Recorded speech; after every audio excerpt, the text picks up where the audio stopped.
અરવલ્લીની તો અરવલ્લી પોલીસે ફાઇનાન્સ કંપનીમાં ચોરી થયેલી રકમ પરત અપાવી। મેઘરજની એક ફાઇનાન્સ કંપનીમાં થયેલી 9 લાખની થયેલી ચોરીની રકમ પોલીસે ફરિયાદીને પરત આપી।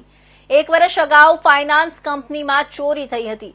ચોરીના બનાવ બાદ પોલીસે આરોપીઓને ઝડપીને મુદ્દામાલ રિકવર કર્યો હતો। કોર્ટના આદેશ બાદ તેરા તુજકો અર્પણ કાર્યક્રમ અંતર્ગત ફરિયાદીને રકમ પરત કરાઈ હતી। ફાઇનાન્સ કંપનીના મેનેજરે પોલીસની કામગીરીની સરાહના કરી હતી।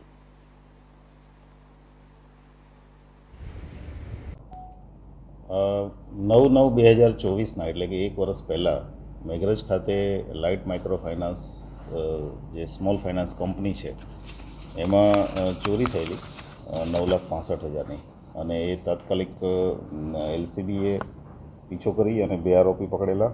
આરોપી એમના જે તે સમયના કર્મચારી એક હતા અને એક જૂના કર્મચારી હતા અને એ આરોપી પકડ્યા પછી એની ઉલટ તપાસમાં એની જે મુદ્દામાલ છે એ કમ્પ્લીટ બધો જ રિકવર કરેલો અને નામદાર કોર્ટના આદેશથી એ મુદ્દામાલ આજે જે બેંકના મેનેજર છે જે મૂળ અમારા ફરિયાદી પણ છે એ જાલમભાઈ એમને અત્યારે તો મારું નામ રાવળ જાલમભાઈ અર્જનભાઈ છે। હું લાઇટ માઇક્રો ફાઇનાન્સમાં એજ ક્લસ્ટર મેનેજરમાં કામ કરું છું લાસ્ટ 5 વર્ષથી અને અત્યારે મેઘરજ બ્રાન્ચમાં ક્લસ્ટર મેનેજર હતો। આનાથી 1 વર્ષ પહેલાં 9 સપ્ટેમ્બરે તો આ વારદાત બનેલી હતી કે જે અમારી બ્રાન્ચમાંથી 9,65,052 રૂપિયાની ચોરી થઈ હતી, બરાબર છે।